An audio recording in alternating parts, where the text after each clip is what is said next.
चिल्लूपार विधानसभा की सियासत में सोमवार को बड़ा राजनीतिक घटनाक्रम सामने आया। बसपा के कार्यकर्ता महासम्मेलन में अस्मिता चंद ने अपनी ताकत दिखाई और इसी मन से उन्हें 2027 विधानसभा चुनाव के लिए बसपा का प्रभारी और प्रत्याशी घोषित कर दिया गया। अब अस्मिता चंद हाथी के निशान के साथ चिल्लूपार में अपनी चुनावी पारी शुरू करेंगी। सवाल यह है कि आखिर अस्मिता चंद के बसपा में आने से चिल्लूपार की सियासत कितनी बदल सकती है और क्या बसपा एक बार फिर यहाँ किसी बड़े राजनीतिक समीकरण को पलटने की तैयारी में है। गोला के VSAV इंटर कॉलेज में आयोजित बसपा कार्यकर्ता महासम्मेलन में भारी संख्या में कार्यकर्ता पहुंचे। दावा किया गया कि सम्मेलन में 5000 से अधिक कार्यकर्ता शामिल हुए हैं, जिनमें बड़ी संख्या चिल्लूपार विधानसभा क्षेत्र से ही थी। मंच पर मुख्य मंडल प्रभारी मदन राम और इंदु चौधरी मौजूद रहे। इसी दौरान अस्मिता चंद को विधानसभा का प्रभारी और प्रत्याशी घोषित किया गया। अस्मिता चंद लंबे समय से चिल्लूपार की राजनीति में सक्रिय रही है। भाजपा से पिछले कई चुनावों से टिकट की दावेदारी करने के बावजूद उन्हें मौका नहीं मिला। करीब एक साल पहले ही उन्होंने 2027 विधानसभा चुनाव लड़ने का फैसला कर लिया था। इसके बाद से ही उनके बसपा में जाने की चर्चाएं तेज थी। कुछ दिन पहले इन चर्चाओं को उस वक्त और बल मिला जब अस्मिता चंद की राजनीतिक गतिविधियों में बड़ा बदलाव नजर आया।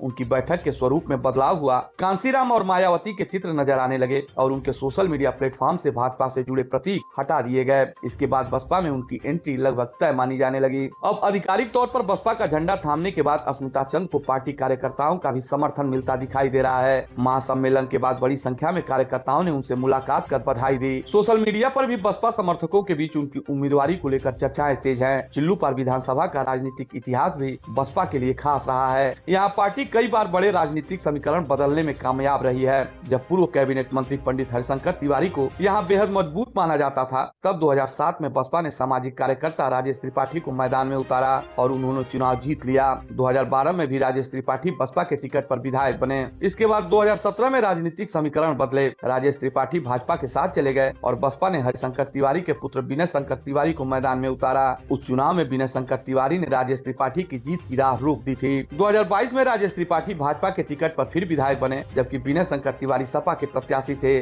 उस चुनाव में बसपा का प्रत्याशी क्षेत्र में पहले से उतना चर्चित नहीं था, लेकिन 2027 के लिए तस्वीर अलग दिखाई दे रही है। इस बार बसपा ने ऐसे चेहरे पर दाव लगाया है जिसकी चिल्लूपार में पहले से पहचान है और जो लंबे समय से क्षेत्र में सक्रिय रही है। अस्मिता चंद की पारिवारिक और राजनीतिक पृष्ठभूमि को भी उनके पक्ष में मजबूत फैक्टर माना जा रहा है। अब सवाल यही है कि क्या अस्मिता चंद की एंट्री से चिल्लूपार में बसपा फिर से मजबूत ताकत बन पाएगी? क्या हाथी के निशान के साथ अस्मिता चंद 2027 के चुनाव में मुकाबले को त्रिकोणीय या इससे भी दिलचस्प बना देंगे? फिलहाल बसपा ने अपना दांव चल दिया है और चिल्लूपार की सियासत में 2027 का मुकाबला अब पहले से ज्यादा दिलचस्प होता दिखाई दे रहा है।